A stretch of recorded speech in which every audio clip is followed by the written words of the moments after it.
ربي بالمصطفى بلغ مقاصدنا واغفر لنا ما مضى يا واسع. Assalamualaikum warahmatullahi wabarakatuh. Alhamdulillahi wa kafa wa sallallahu ala sayyidina Muhammadin Mustafa wa ala alihi wa sahbihi ahli sidqi wal wafa. Rabbi zidni ilma warzuqni fahma. Rabbi syrah li sadri wa yassir amri wahlul 'uqdatam min lisani yafqahu qawli. Amin. Amma ba'du. Hadirat muhtaramin, para alim, para ulama, para kiai, para masyayikh, para asatidah, para shaimin, saimat yang dimuliakan oleh Allah SWT. Pertama tentu kita harus banyak-banyak memanjatkan puji syukur kehadirat Allah SWT atas limpahan nikmat dan karunia-Nya, sehingga pada hari ini di bulan yang suci, bulan Ramadan, dan kita sudah memasuki hari yang ke-19. Kita masih diberikan kesehatan, diberikan kekuatan dan ketaatan untuk menunaikan perintah Allah yang maha mulia. Tentu Bapak Ibu sekalian, para shaimin, shaimat sudah banyak menerima kajian-kajian tentang Ramadan.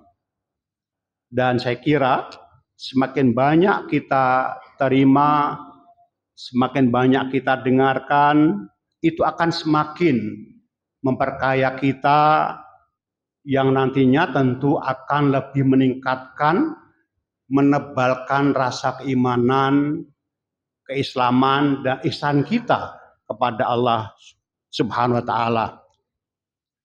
Para shaimin, shaimat yang dimuliakan oleh Allah, ketika kita menjalani ibadah puasa, sesungguhnya kita sedang menegakkan nilai-nilai. Nilai yang pertama adalah nilai normatif. Apa itu nilai normatif? Yakni nilai yang sudah termaktub di dalam nas. Nilai yang menjadi hukum atau aturan yang menjadi kewajiban kita, sebagaimana difirmankan oleh Allah, kutiba alaikumusiyam kama kutiba alal ladzina min qablikum la'allakum tattaqun.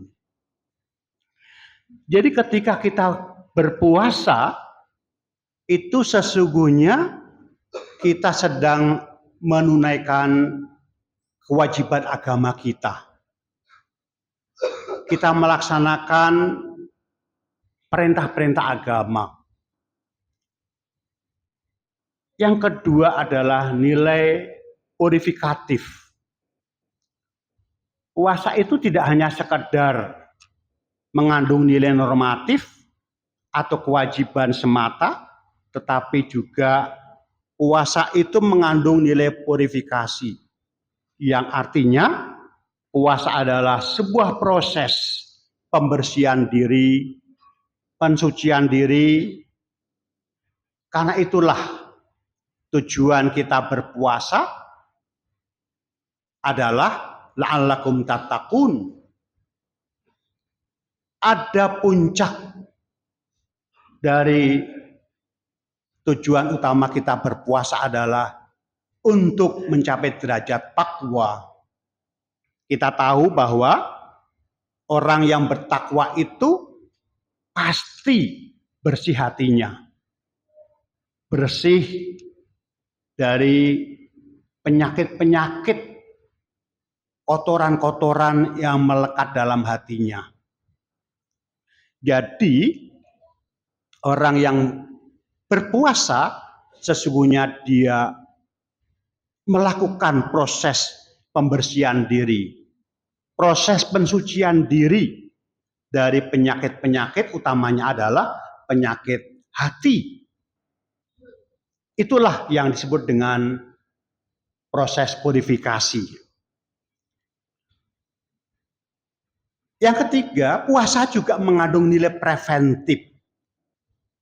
Sebagaimana arti atau makna puasa itu adalah al-imsak, mencegah, menjaga.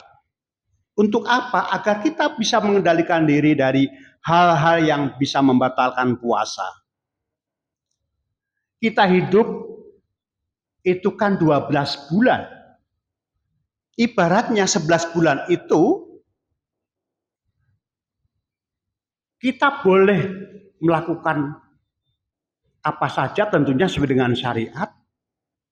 Makan apa saja, yang penting halal. Nah, yang 1 bulan itu ibaratnya adalah remnya. Kalau 11 bulan itu ibaratnya gasnya, maka 1 bulan itu adalah remnya. Makanya puasa juga disebut sebagai penjaga, tameng. As-shaumu junnatun. Dan puasa ini kan sebenarnya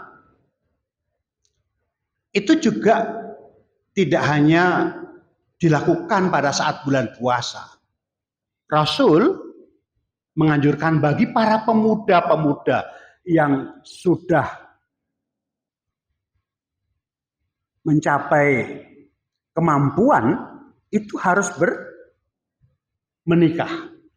Nah, kalau dia tidak mampu, berpuasalah. Nah, karena puasa itu adalah salah satu kemampuan kita untuk bisa mencegah dari hal-hal yang tidak diinginkan, yang bisa menjerumuskan kita ke dalam perbuatan yang tidak diridhoi oleh Allah SWT. Dan yang keempat adalah nilai preservatif, pemeliharaan. Puasa itu hakikatnya juga untuk agar kita bisa memelihara sumutasihu. Disabdakan oleh Rasul, berpuasalah agar kamu sehat. Maka sesungguhnya puasa itu juga bagian dari ikhtiar kita agar badan kita sehat, jiwa kita sehat. Lalu dari 4 nilai tersebut, pelajaran apa yang bisa kita petik, yang bisa kita ambil dari saum atau puasa? Yang pertama adalah pelajaran kepatuhan, ketundukan. Kepatuhan, ketundukan siapa terhadap siapa? Yakni kita sebagai hamba Allah kepada Rabbul Izzah, Tuhan yang Maha Mulia. Sikap ketundukan kita, patuh kita untuk melaksanakan perintahnya, itulah yang memberikan pelajaran berharga pada kita. Karena apa? Setiap orang, setiap manusia, ketika ada perintah, itu pasti ada 2 sikap. Sikap yang pertama, menerima perintah itu, imanan wahtisaban. Sikap yang kedua, menolak. Ya. Difirmankan, wa qulil haqqu mir rabbikum faman syaa'a falyu'min wa man syaa'a falyakfur. Ketika kita dihadapkan atau dihadirkan yang hak kepada dari Tuhan kita, maka sikap kita beriman, atau ada sebagian yang menolak. Nah, kita adalah bagian orang-orang yang menerima perintah Allah. Kepatuhan dan ketundukan itu merupakan manifestasi perwujudan dari keimanan kita kepada Allah Subhanahu wa taala. Kemudian yang kedua, pelajaran yang kedua adalah pelajaran riyadhah, pelatihan. Ya. Puasa itu melatih diri kita untuk bersabar, melatih diri kita untuk tawadhu, untuk bersyukur. Hidup kita ini kan 12 bulan. Kalau hanya 1 bulan kita berpuasa, lalu yang 11 bulan itu bagaimana? Begitu. Kalau kita selama 1 bulan di bulan Ramadan itu kita bisa melaksanakan perintah-perintah Allah, bisa mensucikan diri dari penyakit-penyakit hati kita, ya, menahan diri dari hawa nafsu, amarah, ujub, dengki dan sebagainya, insya Allah yang 11 bulan kita akan bisa mencapai derajat fitri, makom fitri, mendapatkan kemuliaan dan kemenangan dari Allah Subhanahu wa Ta'ala. Pelajaran yang ketiga adalah pengorbanan. Berpuasa itu penuh dengan pengorbanan. Pengorbanan waktu kita. Dini hari kita harus bangun. Di saat enak-enaknya tidur. Kita disunahkan, diperintahkan untuk qiyamul lail. Habis itu kita melakukan sahur. Dari mulai sahur terbitnya fajar sampai terbenamnya matahari, kita diperintahkan untuk menahan hawa nafsu kita. Ini bentuk pengorbanan yang luar biasa. Kita mengorbankan keinginan-keinginan kita. Demi apa? Demi Allah Subhanahu wa Ta'ala. Mengorbankan segala daya upaya kita, kesusahan kita, kehausan kita, kelaparan kita, semata demi Allah Subhanahu wa Ta'ala. Dan pelajaran yang keempat adalah penyucian. Puasa itu adalah proses penyucian. Penyucian lahir batin. Berpuasa itu kita diperintahkan untuk menjauhi diri dari beberapa hal. Kita harus bisa mencegah hawa nafsu kita. Jangankan yang tidak halal. Yang halal saja kita diperintah untuk menjauhinya. Agar puasa kita tidak batal. Utamanya adalah penyakit hati. Penyakit iri, penyakit dengki, hasad, tomak, ghibah, namimah, amarah, buruk sangka, fitnah, riya, dan sebagainya. Ini adalah penyakit-penyakit yang harus bisa kita kendalikan agar selama bulan puasa kita tidak mengumbar hawa nafsu kita, sehingga kita nanti mendapatkan pahala itqun minan nar, terbebas dari api neraka. Jadi sesungguhnya puasa itu adalah proses pensucian diri, proses pembersihan diri dari segala kotoran-kotoran, pikiran-pikiran kotor, dan sebagainya. Yang kelima, pelajaran dalam kita berpuasa adalah perjuangan jihad, mujahadah. Rasulullah ketika pulang dari perang Badar itu perang yang paling besar pada zaman Rasulullah. Beliau menyampaikan kepada sahabat, raja'na min jihadil asghar ila jihadil akbar. Kita baru saja pulang dari perang kecil menuju perang yang lebih besar. Rasul menyampaikan hal itu dan kemudian para sahabat heran. Ini perang yang paling besar menurut kami ya Rasulullah. Hal perang seperti apa lagi yang besar itu? Rasul bersabda, jihadun nafs, memerangi hawa nafsu itu adalah jihadul akbar. Jadi sesungguhnya kita sekarang ini sedang dalam proses peperangan besar, yaitu proses melawan hawa nafsu kita, menjaga hal-hal yang haram, dan itu adalah bentuk dari ikhtiar kita, hati-hati kita agar kita bisa mencapai derajat yang sempurna.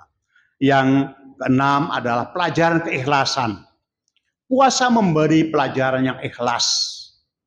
Puasa itu sifatnya sir. Hanya kita dan Allah yang tahu. Bapak Ibu sekalian, keluar dari rumah, ya, jalan-jalan kemana saja, orang tidak tahu apakah Bapak puasa atau tidak. Meskipun sebenarnya nggak puasa, orang tidak tahu apakah Bapak itu tidak puasa. Yang tahu hanya kita dan Allah.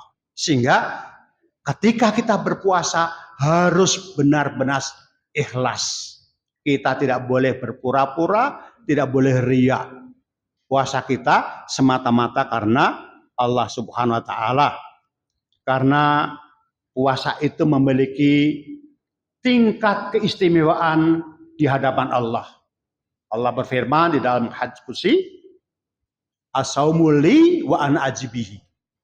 Puasa itu untukku dan aku yang akan membalasnya. Bapak Ibu yang berbahagia, hikmah yang ketujuh adalah iktibar. Ya, bahwa di balik kita melaksanakan ibadah puasa itu ada iktibar, ada hikmah yang luar biasa, yakni kesadaran diri bahwa diri kita itu adalah lemah, tidak berdaya.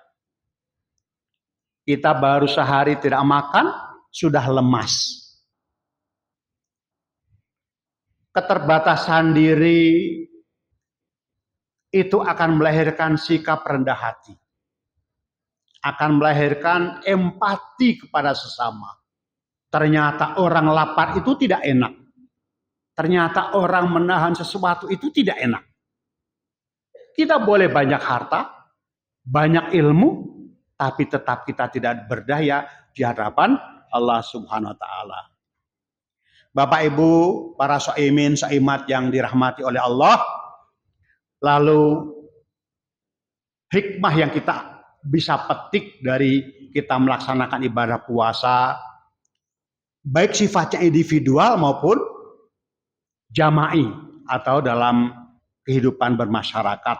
Secara individual, saya kira puasa sudah banyak disampaikan oleh para guru-guru kita, ustadz-ustadz kita, bahwa puasa itu bisa meningkatkan kekuatan fisik kita. Ya. Kekuatan badaniah kita. Kita lebih sehat. Sumu tasihu. Berpuasalah agar kamu sehat. Itu sudah dibuktikan oleh para ahlinya. Ya. Baik kesehatan fisik maupun kesehatan mental. Karena misalnya dalam kesehatan fisik itu ternyata orang yang berpuasa itu keseimbangan gula darahnya itu normal. Keseimbangan kolesterolnya, tekanan darah, penyakit hati. Itu oleh para peneliti disampaikan bahwa orang yang berpuasa itu insya Allah ya, itu akan lebih terkendali. Kemudian kesehatan mental, kekuatan mental, jiwanya. Ya, karena orang yang berpuasa itu pasti mengurangi stres. Orang yang puasa itu stresnya turun. Makanya kalau Bapak Ibu sekalian sedang banyak masalah, berpuasalah. Insya Allah itu bisa mengendalikan stres. Bisa meningkatkan kesadaran diri, meningkatkan kesabaran, menekan depresi. Ya, karena kita tidak stres sehingga depresi kita itu berkurang. Dan yang ketiga adalah secara pribadi, secara personal, individual, puasa itu bisa meningkatkan kekuatan spiritual. Tadi saya sampaikan ibadah puasa adalah ibadah yang paling disukai oleh Allah. memiliki makna yang spesial, yang khusus di hadapan Allah. As-saumu li wa ana ajibi. Puasa itu adalah untukku dan aku yang akan membalasnya. Karena puasa menjadi jalan yang tercepat agar kita bisa dekat dengan Allah. Dekat dengan sedekat-dekatnya. Ya, meskipun kadang-kadang kita puasanya juga nggak terlalu sempurna amat. Kita puasa kadang-kadang masih main HP, masih jalan-jalan. Mata kita kadang-kadang juga masih. Tapi puasa itu mendapatkan nilai istimewa di hadapan Allah. Jadi kita ini sebenarnya oleh Allah diberikan banyak fasilitas agar kita ini bisa lebih dekat dengan Allah, bisa menyapa Allah, bisa berdialog dengan Allah. Kita ada sholat, doa, ya. Itu adalah momen-momen yang sangat spesial untuk mendekatkan diri kepada Allah. Tapi kadang-kadang kita ini tidak bisa memanfaatkan momen-momen spesial itu dengan sebaik-baiknya. Sholat kita tidak khusyuk, doa kita juga tidak khusyuk. Begitu juga puasa kita. Maka Rasul mengingatkan pada kita, menyindir kita, banyak orang berpuasa tapi dia tidak mendapatkan pahala apa-apa kecuali lapar dan dahaga. Kamin shaimin laisa lahu jaza illa ju' wal atos. Berapa banyak orang yang berpuasa tapi dia tidak mendapatkan pahala ibadah puasanya kecuali hanya lapar dan haus. Itu yang disebut Imam Al-Ghazali sebagai puasanya orang awam.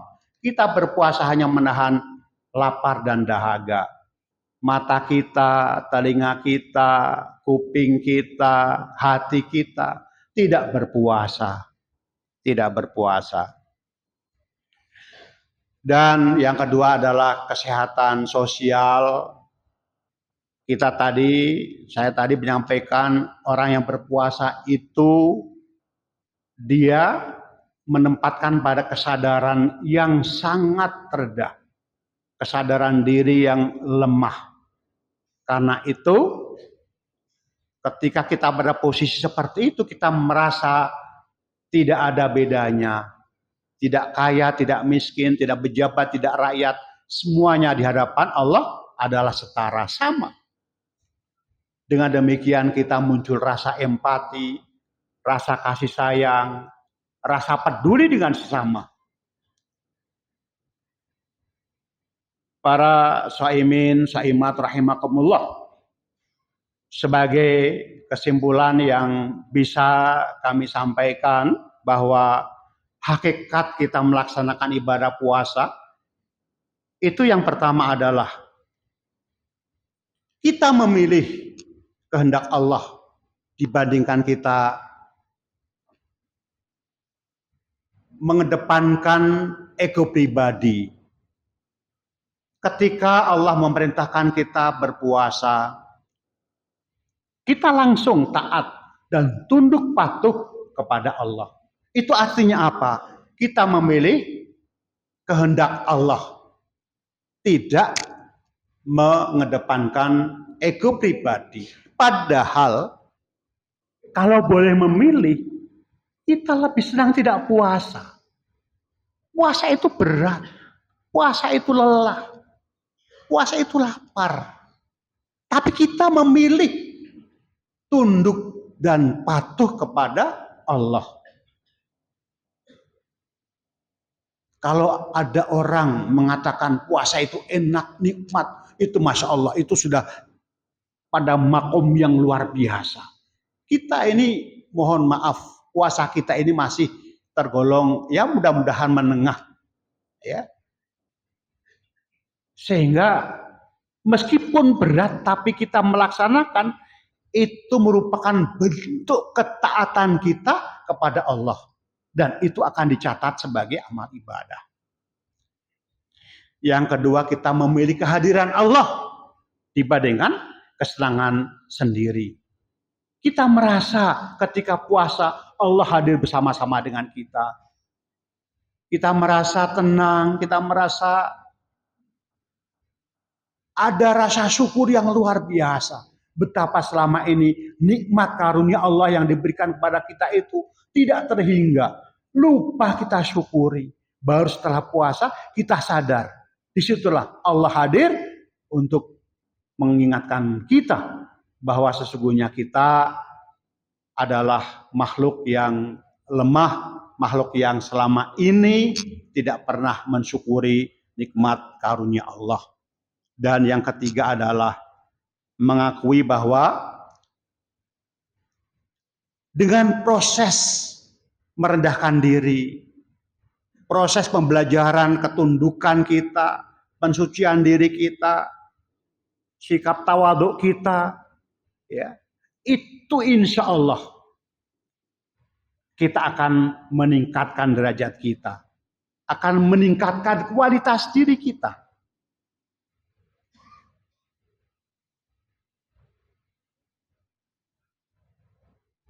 Puasa itu proses untuk meningkatkan kualitas diri. Dan itu tidak hanya dilakukan oleh makhluk yang namanya manusia. Binatang pun kalau dia ingin meningkatkan kualitas diri, dia harus berpuasa. Ulat untuk menjadi kupu-kupu, dia harus berpuasa menjadi kepompong. Ular untuk dia kembali muda, dia juga harus berpuasa. Kemudian dia melepaskan kulitnya. Kalau bahasa Jawanya melungsungi, dia kemudian menjadi muda lagi. Cuma bedanya ular dengan manusia, meskipun dia berpuasa, tetap dia ular. Kalau manusia berpuasa, dia akan kembali menjadi fitri, menjadi manusia yang suci.